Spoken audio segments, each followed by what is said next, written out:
BJP তৰফৰ পৰা স্বয়ং মুখ্যমন্ত্ৰীয়ে কৈ দিছে এইবাৰ পঞ্চায়তত কোনো ধৰণৰ মোকামিলা নহয়, কোনো দ্বিতীয় কথা হ'ল আইন এখন পাছ হৈছে, আগৰ যিখন পঞ্চায়ত এক্ট সেইখন এমেণ্ডমেণ্ট হৈছে, তলৰ লেভেলত পঞ্চায়ত লেভেলত কোনো ধৰণৰ পাৰ্টিৰ টিকেটত নহয়।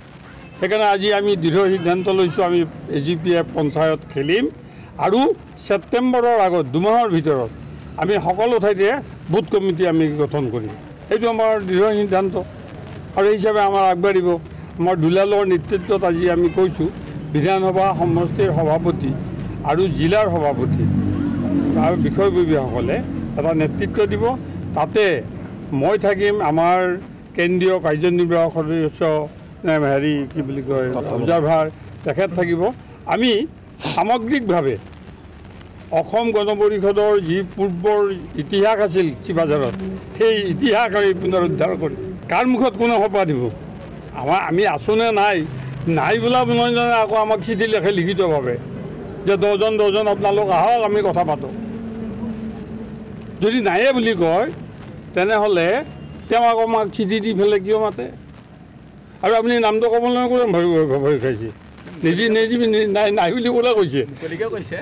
সেইটোকে কথা কৈছোঁ। মই তেওঁক এটা ব্যক্তিগতভাৱে চেলেঞ্জ দিছোঁ আজি ৰাজহুৱাভাৱে। নামটো ৰ'ব, পৰমা ৰাজবংশী, তেওঁ যিজনে কৈছে অসম গণ পৰিষদৰ স্থিতি চিপাঝাৰত নাই, যিজনে কৈছে প্ৰাক্তন বিধায়কসকল জাবৰ হৈছে, তেওঁক মই ৰাজহুৱা চেলেঞ্জ দিছোঁ। পাৰ্টিৰ টিকেট এৰক, তেওঁ নিৰ্দলীয় হিচাপে খেলক আৰু জয়নাথ শৰ্মাক খেলক, জাবৰখন প্ৰমাণ কৰি দিব। পৰিকল্পনা আছে, আমি ৰাজনৈতিক দল, আমাৰ পূৰা পৰিকল্পনা আছে।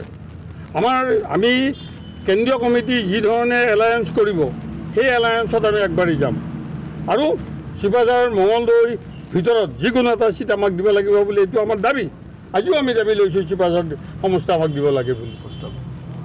যদি নিদিয়ে তেতিয়া কি নিদিয়ে সেইটো পাৰ্টিয়ে যিটো ডিচিশ্যন ল'ব, মিত্ৰ দল যেতিয়া হ'ব, এটা সিদ্ধান্ত যেতিয়া কেন্দ্ৰীয় কমিটিত এটা ল'ব, সেই সিদ্ধান্তৰ বিৰুদ্ধে আমি কিয় যাম? নাযাওঁ। কিন্তু আমি পঞ্চায়তত আমাৰ শক্তি দেখুৱাম। পঞ্চায়তত যদি আমাৰ শক্তি বেছি হয় তেনেহ'লে আমি 26ত ইলেকশ্যন কিয় নেখেলিম?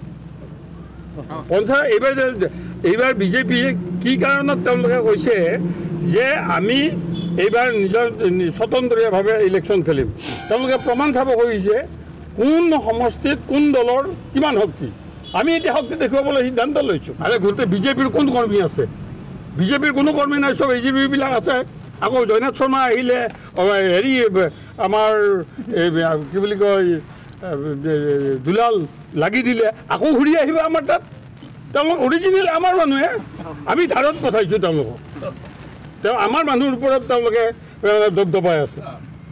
কিন্তু মই তেওঁলোকক কৈছোঁ, আমাৰ চব পুৰণি কৰ্মীক আজি ফোন মাৰি আছোঁ 1 মাহ যে আহা ওলাই আকৌ যাওঁ। আমি এটা কথা জানিব বিচাৰিছোঁ, যিহেতু মিত্ৰ দলৰ সমষ্টিয়ে এই চিপাঝাৰ বিধানসভা সমষ্টিক প্ৰতিনিধিত্ব কৰি আছে, তাৰপিছতো আপোনালোক এটা মিত্ৰ দলত থাকিলেও সৰহ হোৱাৰ